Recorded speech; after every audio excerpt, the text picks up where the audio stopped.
Well, hello, General Hospital Daily Recap fans. Today's daily recap is for Thursday, March the 14th, 2024. Thursday, March the 14th. You can tell I still got this whole thing going on, y'all. As a matter of fact, whatever. Anyway, let's get to this recap before I start coughing. Okay, this is what I had to do a double take and almost say a swear word, y'all. Carly's in her kitchen, and guess who knocks on her back kitchen door?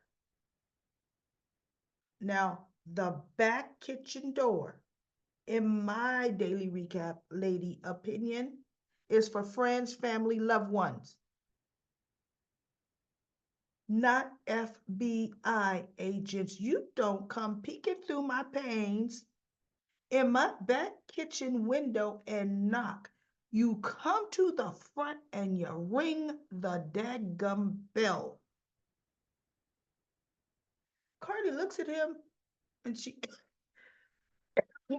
opens the door and she goes, what do you want?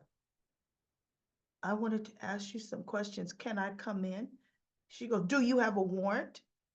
And he goes, just some simple questions. You know what she should not have even entertained him. Okay. Not that the conversation didn't go okay, but she knows the man is on a fishing expedition. Any little thing, and he ended up doing it in the end. Any little thing. Well, how'd you know this? Or how'd you know that? How'd you, she go, how did you know Falconeri was wrapped in, a sweat top? She says, excuse me, Agent Cates. My daughter Jocelyn and her boyfriend Dex saved Dante. She told me exactly how the person that called 911 phone line open, bad, sweatshop wrapped around Dante like a tourniquet. Well, Jason tried to save his life and actually probably did. And then Kate's got all flippant with this, that, or the other. And, see, and then he turned into his usual accusations. And she's like, you know what? This conversation is over. Now get the heck out of my house, right? Now, the H word she actually said when he was at knocking at the door and said, can I come in? She should have said no, right? He don't get that. I wouldn't have even let him think you can ever approach. Well, she did at the end. She says, the next time you have a question for me, my attorney will be present. And the next time you think you want to come in my house, you better have a warrant, right? So anyway, Drew is talking. I guess he came to see Michael because he wanted to tell Michael he had to fire his mother, right? Because, he ain't sticking around for it to be the case Jason and Carly show again. So Michael was out, of course, tending to Jason. And Willow says, Drew, come in, sit down. Would you like some wine? So they sit down. I thought Willow was gonna slip up, but she didn't. Smart cookie. And Drew proceeded to just lay it down. Jason will always come first. Jason can't do no. As that grown man whined, whined about Jason, I fast forwarded. I said, because see, if that doesn't tell you which twin is the better man, I don't know what does.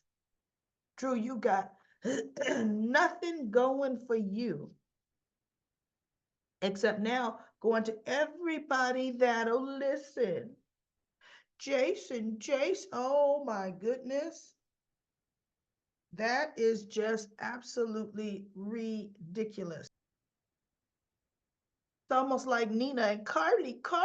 Oh my goodness. So Anna and Molly had an interesting conversation, and they both were honest. They both want Jason to be innocent. They honestly both don't. But Anna says, I could tell you right now, because she was listening to the 911 call. She goes, I could tell you right now, Jason was trying to save Dante's life. That's evident. What they don't know is, did Jason accidentally shoot Dante? That's what they don't know. And then realized it was Dante and tried to save him. Well, here's the deal. So if we even go with that train of thought, if Jason would have known it was Dante, the theory would have been Jason wouldn't have shot Dante, right? And that's telling you Jason didn't shoot at Sonny. Because Jason knew it was Sonny. But here's the interesting thing. Jason told Michael the whole story, that what he could tell him. And he said when he got out the other end of the tunnel, there were men with guns waiting for him. And he was taken. He was, blindfolded or, head tied up or whatever. Didn't know where he was going. When they finally let him see, he was in a wall with no windows. And then finally, some man came in with a proposition that he couldn't refuse. And Michael says, what do you mean you couldn't refuse? He goes, if I didn't do what he wanted, I was not prepared. And I'm not saying it the way he said it, because I don't remember exactly how Jason said it. He says, I was not prepared to allow those consequences to happen. So I went along with it. Okay. He said, because I have no choice. I will do this. And so Michael asked him, he goes, well, what happens if you wouldn't have shot Dante? What happens if you would have gotten, nobody would have intervened? Would you have left? And Jason says, yes, I would have left. He said, because my mission is not finished. And so he said, and he told Michael, he says, I did not know Sonny was the target in that warehouse. See, Jason is only told certain things, which now leads you to believe Jason was not there when the person shot at Sonny, or maybe he was. Because remember, the person missed Sonny, hit Curtis.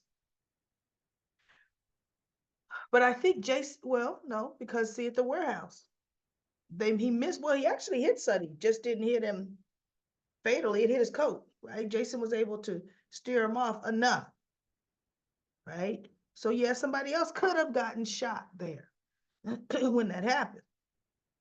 But anyway, he says, no.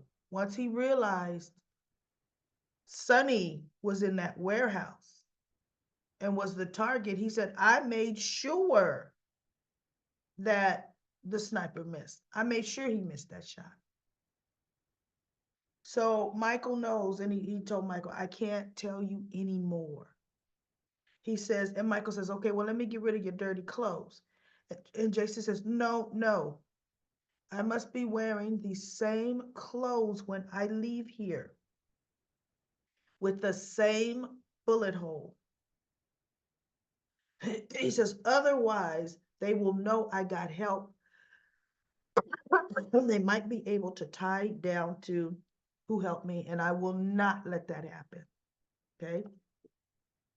So Sam and Christina are talking outside of Dante's room. And believe it or not, Christina is like, Sam is just, oh, Jason, and he needs to come to, you want sympathy for Jason, you go talk to Carly. And Christina just looked at her. And then, of course, Danny shows up again. Now, mind you, Rocco has not shown up at the hospital to see his father. Or no, not shown up. No one has even brought him. And forget bringing me. I'm showing up. See, look, Danny ain't waiting for nobody to bring him. He's either having a ride share or like he told Sam, I had Yuri bring me. you know, why is Rocco not doing that? And I'm sorry, why is Danny not bringing Rocco? Because remember, I already told you the timeline. Rocco is a year older than Danny. He's older. Rocco should be insisting he's there to see his father because he's a teenager. He's old enough, not old enough to stay up all night sitting by his bedside, but he is old enough, just like Danny is looking in through the window. Rocco's old enough for that too. And I'm sorry, Rocco is old enough to go in there and hold his father's hand. Scout, no. Rocco, yes. I don't get that. You know? So anyway, I think maybe, the little Rocco they showed us was just a day player. They're not planning on showing him for another couple months, which is ridiculous. So anyway, Sam was like, Danny, you snuck out again? And he goes, hey, I just had to, I wanted to check on Dante. So Christina kind of paved that way because Sam was just, her being tired, worried, was going to kind of be all over Rocco. I mean, not Rocco, Danny. And Christina says, listen, he's just worried about Dante.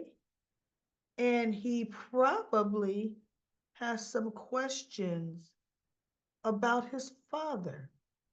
And she looks at Sam like, see, yes, Sam, get your head out of your behind and understand your teenage son has probably found out his father is alive. And guess what? Not from his mama. Yeah, not from his mother. She's so busy worrying about Dante and being pissed off at Jason. So she goes, he probably has some questions, Sam. And Sam looks at Christina and she goes, I'm sorry, Danny. Questions, So she now turned on her mother cap and Danny asked a couple questions, but look, Danny done already helped his daddy. He played the part good. Like, look, can you tell me about what do you think happened? Yeah, Danny, go Danny. Danny's gonna be something else. And I'm loving it. He's going to be a troublemaker teen. And we need one. We haven't had a troublemaker teen in quite some time. So that's gonna be Danny. And it's almost gonna be the Danny and Rocco relationship, and not even Danny and Rocco, because they're not brothers. The Danny and Jake relationship kind of might be the AJ and Jason relationship. Except Danny's not going to be that bad. I don't think Danny will be that bad. And Jake, even though Elizabeth was so troubled, Elizabeth, her influence is she's been still a good influence on her boys. So anyway, at the end, Jason is laying there at the boathouse and he's remembering, or we're now seeing some of what's happening. And some of what's happening is John Cates comes into the room, FBI John Cates, and says, I've got some questions for you, Mr. Morgan. And Jason says, I have nothing to say without my attorney present. And John puts the tablet down and turns it around and says, look, we have a number of substantiated RICO charges right now. You're on the table that will stick. Jason looked and looked at the information. My guess is it was on Sunny. We know because Rico racketeering. I had to look up what's Rico charges, right? I'm not a criminal. Racketeering. Well, we already know that's Sunny. It ain't Jason, it's Sunny. So Jason is doing this to protect Sunny because allegedly Kate, if Jason completes whatever mission it is, then the RICO charges, I guess, go away. Well, I don't know. Everybody can't do we think we could trust Kate to really make it go away? No. One thing we do know, Kate's may be trying to get Jason to extract him because Jason is on a mission. Jason said he ended up having to be a mercenary. He had to agree to be a mercenary. So Kate's, we've always thought Kate's was dirty. And remember, they dropped the whole pikeman line. We've heard not the name pikeman at all in how long, right? So Kate may be involved with pikemen. Kate's might even be the head of pikemen. But I don't know to what it there. Well, although I heard, remember, I think we got new writers in now. They may be just throwing the whole pikeman thing out the wall. So I won't even waste my time thinking, how is there a connection? Because this is all new. This is all different and new. So we'll see how this is going to unfold. But one thing's for sure, John Cates is not what he's representing himself to be. Okay. And Jason's going to have to figure out a way to get out of this sticky mess. Because he told Michael, I need to complete the assignment. So anyway, everybody, that's it.